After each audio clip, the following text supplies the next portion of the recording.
if you had a friend that comes to you today and asks for some advice about getting into crypto, what's a piece of advice you would give to a new cryptocurrency investor coming in the space? Yeah, I think research. I think that the principles of projects and, and we've been challenged with this with Transient is around the use case. Yeah. We need to be really clear around the utility and the ability to influence change. And as an investor, generally, there are some exceptions, but you need to be really clear around your value proposition and what you expect to see from a project. The inevitability of gains and traction, within any project is based on the fundamentals of a project. So I think that's the key for me. TA, graphs, red, green is all great. But if it comes back to agreeing in the principle and the fundamentals of a project and what the team have behind it, I think is a really great starting point. And consume what you want to consume. So there's a lot of investment. There's a lot of emotional investment in crypto, and in anywhere that you're trying to utilize your knowledge and expertise to create either wealth or an experience for yourself that you may not otherwise have. But be really selective around the content you choose to consume as well, and really take each as a individual points of view to allow you to make a collective decision around your investments. So research, and also take the emotion out of it. If your friend asks you a follow-up question, all right, besides the white paper, besides the website, like what research outlets do you personally use? Like what would some you recommend that you like? Yeah, I like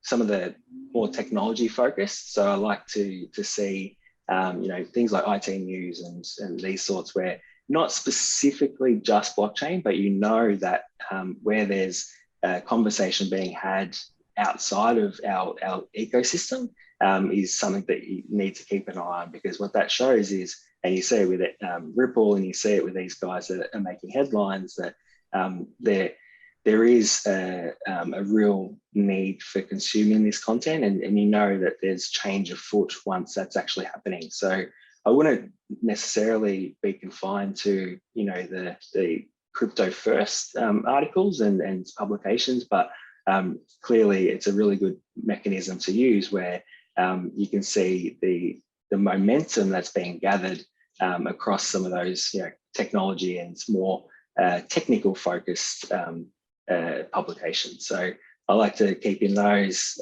and usually generally trends and the like come up. But look, Twitter as well, and seeing guys talking about projects at a granular level and organic level, through conversations like this, is a really good way to understand the team that you're working with and who you're investing in. But it has to work for you as well. So I think you need to find your right balance and find a source of information that you want to consume, and consume as much of it as you want. And then, I like that you said, look at the team. I assume you mean, can they execute what they're planning to do? What do you look for when you're researching a team? Is it the past experience? How do you define, or how do you look at a good team versus a bad team, or how do you think about it? Yeah, I don't think, and for me as investor, is not to judge whether they're good or bad, but what do they bring in the tangible pieces of their either experience or motivation or expertise. So they're generally the three things. What have they done in the past to prove, how they may, or have a reflection of how they may go in the future. The expertise that they have, so the industries they've been in, the projects they've delivered, and then what their motivation is around the project.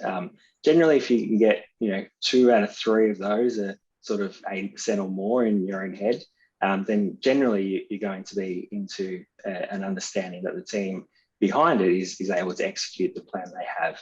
Because generally, if you've got a team of 10 or 20 or 50, most will be able to leverage each other's experiences and skills to make up that 3 sort of phase approach. So yeah, definitely experience, motivation, and then the expertise.